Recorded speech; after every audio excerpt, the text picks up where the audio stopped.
Hey, all my Crimsonites, and welcome to the Crimson Cure channel, where we embrace our femininity, increase our womanly values, and celebrate our brothers. So join me on our feminine journey to learn, heal, and grow.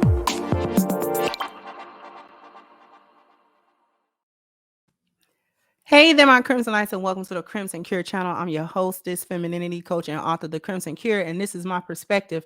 So we're coming back again with the lady that had the story about her and how she was clowning in Nigeria with her Nigerian husband. And she actually responds to somebody else's comment that they made. He's actually a brother that supports my channel as well. And he made a comment, which you can see. It says, if that man watches this video, he should leave you. You mentioned nothing about him. Everything was about you. Self-centered. So she apparently spots that comment under the last video. And this is her response to that comment. And I've got just a couple of things I want to pluck out of there to let women know. But here we go. Better. This is the mentality of a lot of American men, unfortunately. This comment was posted under a video, a fun story time that I posted here on my page about a time where my husband and I had a disagreement. I was laughing throughout the video. He even watched the video. He was laughing. And at the end of that video, I said, I'm glad I learned a lesson. So when I see stuff like this, it does not surprise me.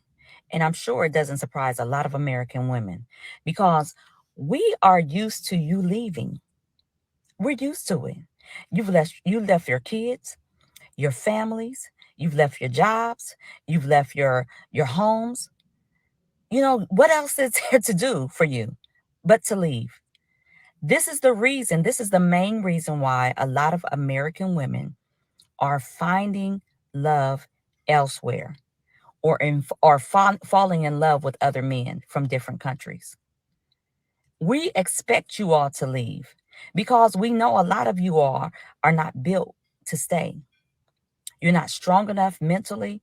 You're not physically able to handle the pressure of your families. You're not emotionally equipped to deal with your children. What else is there to do but to leave? We're not surprised. So you putting this comment on under my video, I was like, I already know before I even open it back up to look at your profile picture, this is an American man. That's what you do. That's what you do. And I bet if I knew you personally, you're probably single. Being selfish, not being with the people that need you.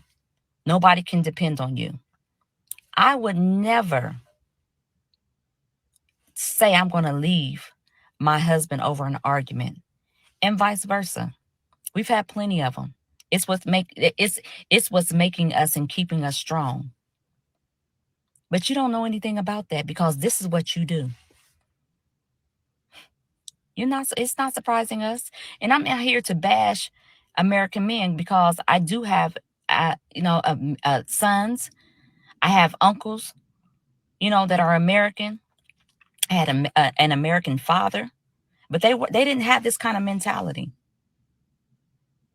Before you leave anybody else, make sure that you are taking care of the responsibility so that no one else has to take care of your responsibility. Stop leaving people and try to figure out a way to stay.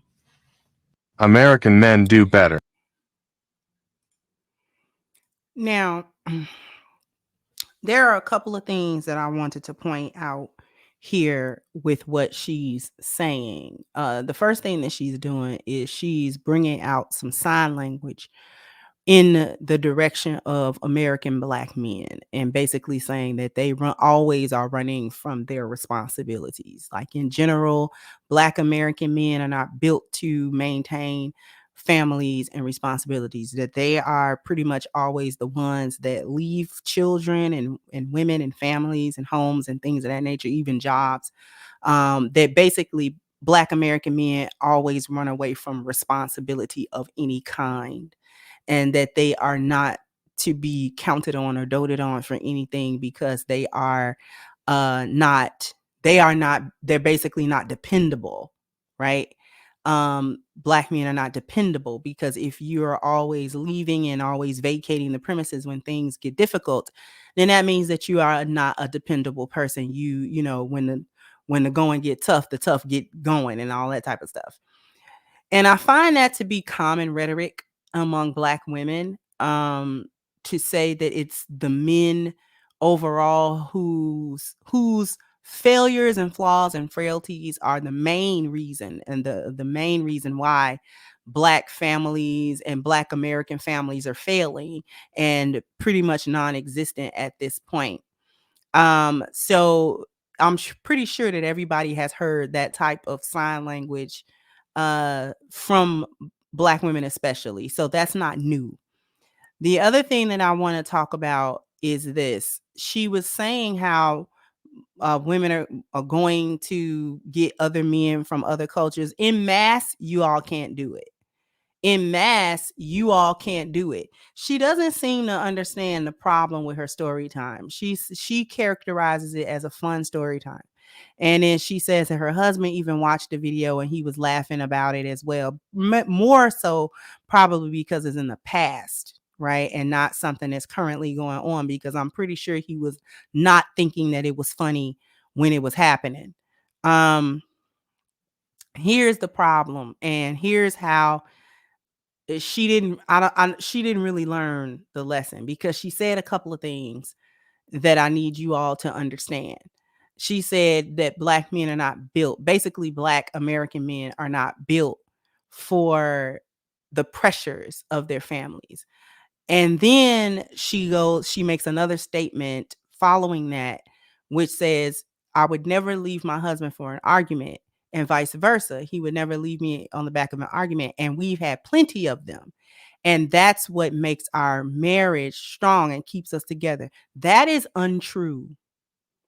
And women who think that consistently bringing chaos into their relationship makes their relationship strong are mistaken. And these are the women who are at a loss after 15 years, 20 years. Their man just decides that he's not invested in this relationship anymore when they thought the relationship was going well.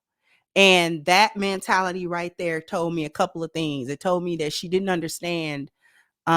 She really didn't get the lesson. She didn't get the lesson from the story she told.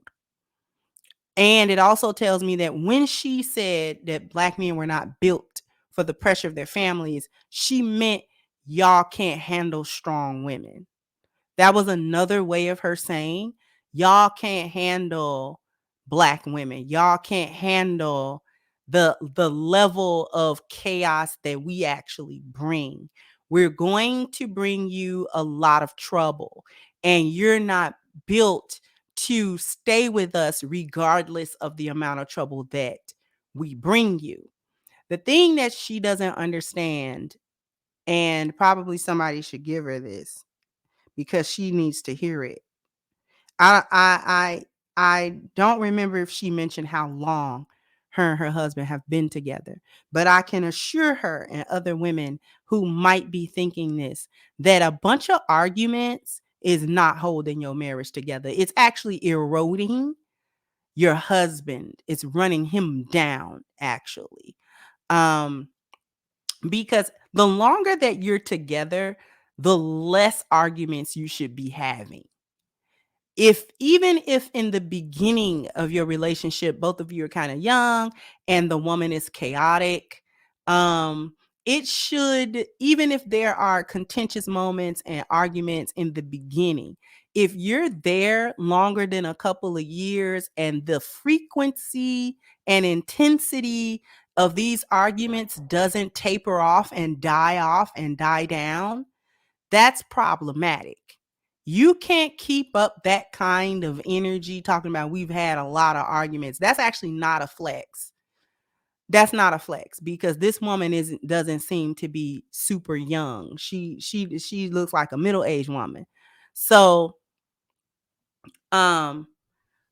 that's actually not a flex saying that we had a lot of arguments. You know, in my first marriage, I was young. And in the beginning of that marriage, we had arguments.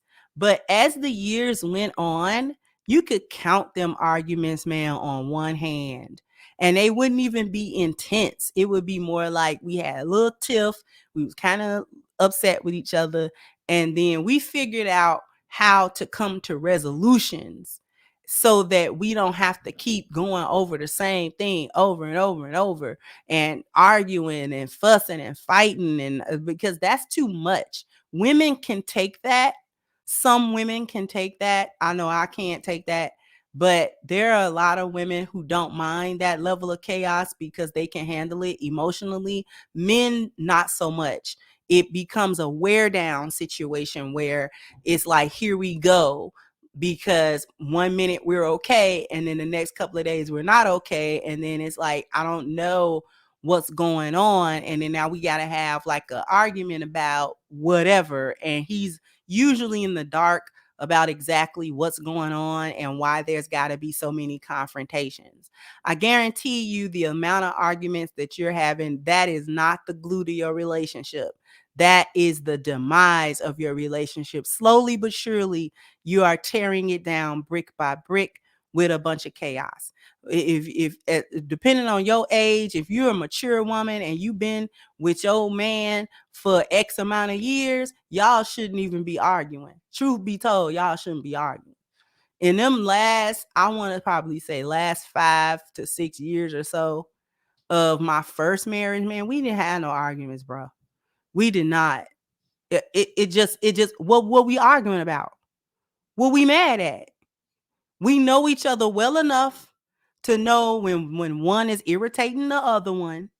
We know each other well enough to know the signs.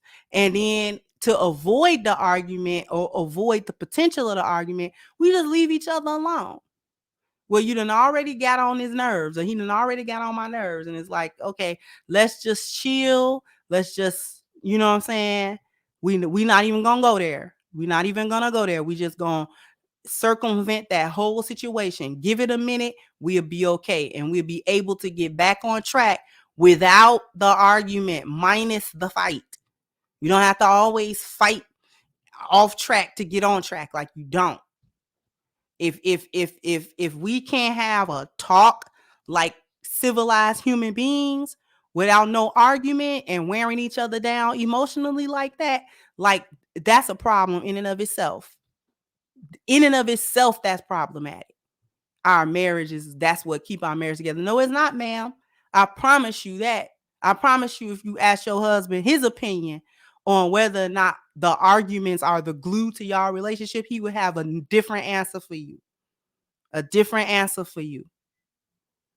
So that's what I wanted to share with y'all today. Jump down in the comment section. Let me know what you think. Like, share, subscribe to the channel if you have not. Once again, I'm your hostess, the Crimson Cure, and this was my perspective. Bye-bye, Crimsonites.